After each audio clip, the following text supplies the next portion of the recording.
दोस्तों legal and legal में एक बार फिर से आपका स्वागत है।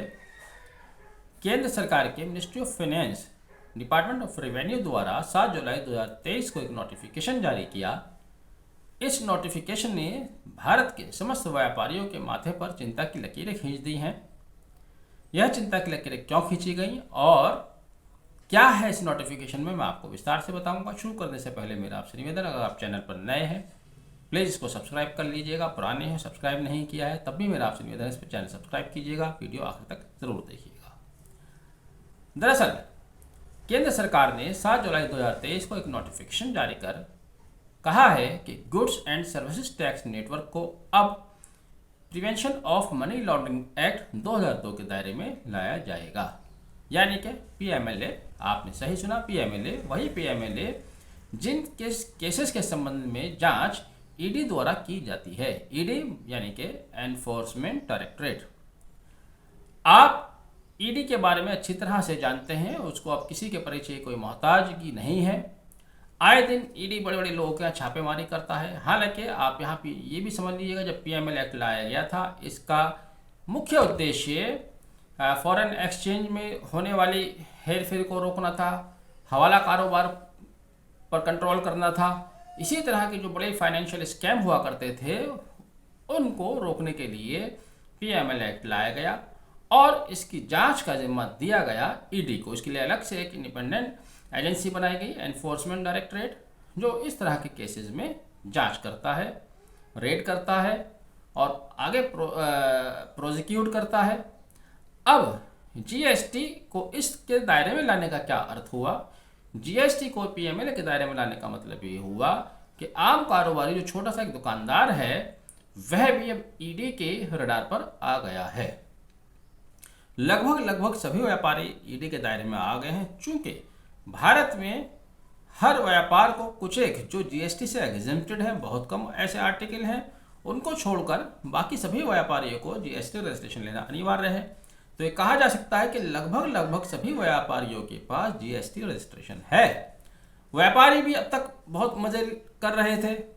मैंने खुद देखा है कि बहुत सारे कंपनीज हैं या फैक्ट्रीज हैं या कारोबार हैं जिनके करोड़ों में रिटर्न हैं, लेकिन वो डिडक्शन वगैरह लगाते अपनी टैक्स रिटर्न जब फाइल करते हैं तो जीरो टैक्स रिटर्न फाइल कर देते हैं। वो एग्जेम्पशन अब भी बरकरार रहेंगी, उसका बेनिफिट अब भी ले सकते हैं। लेकिन अब अगर यहाँ पर कोई उनकी गलती पकड़ी जाती है तब उनको इसका बड़ा खमियाजा भुगतना पड़ेगा।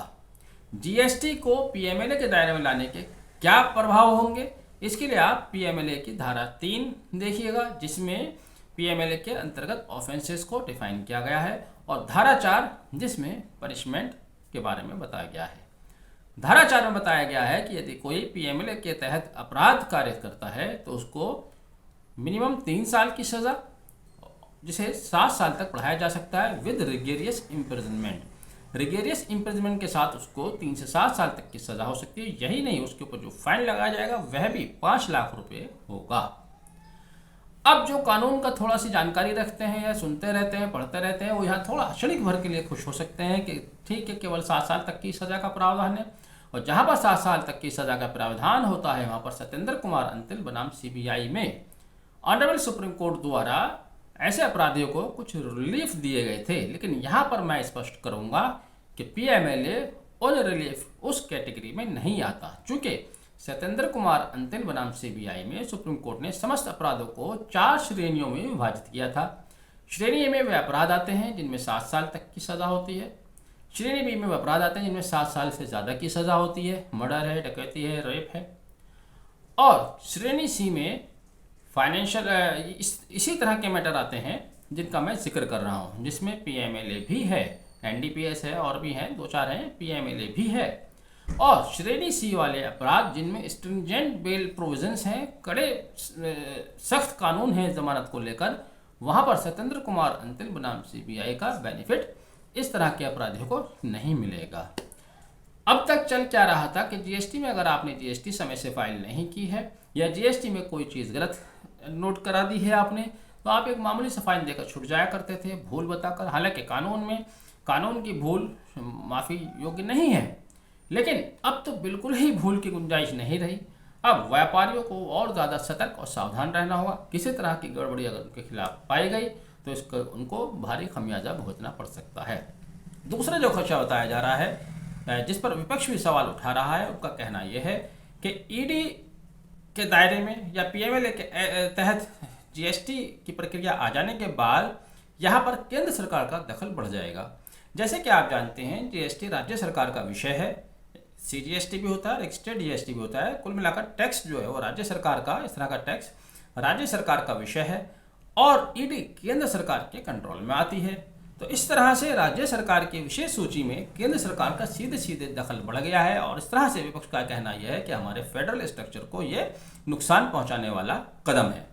यह विपक्ष का कथन है। व्यापारियों की तरफ से अभी तक कोई रिएक्शन सीधे सीधे नहीं आया है, लेकिन ऐसा लगता है कि इसका एक बड़ा रिएक्शन व्यापारियों की तरफ से आएगा, क्योंकि आम व्यापारी अगर कोई गलती करता है या उसके खिलाफ राजनीतिक दुर्भावना से भी इसका कानून का प्रयोग किया जा सकता है। और अब तक लोगों का कहना यह है कि ईडी का प्रयोग राजनीतिक रूप से हो रहा है। जिस तरह से पूर्व की सरकार में सीबीआई का प्रयोग हुआ करता था, कांग्रेस द्वारा विपक्ष कहा करता था कि सीबीआई कांग्रेस का तोता है या पिंजरे में बंद तोता, इस तरह की बातों से उस सीबीआई को उसने टैग किया था।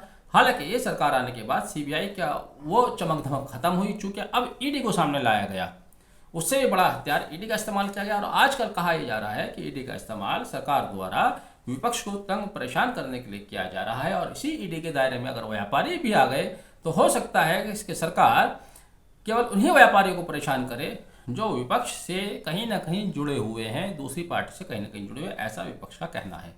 बहरहाल कुल मिलाकर एक मुश्किल इसमें सामने व्यापारियों के है। अब देखना है कि आगे सरकार इस पर अपना क्या रद्द अमल अपनाती है। बहरहाल आपने वीडियो आखिरी तक देखा, आपको वीडियो पसंद आया है, दी गई जानकारी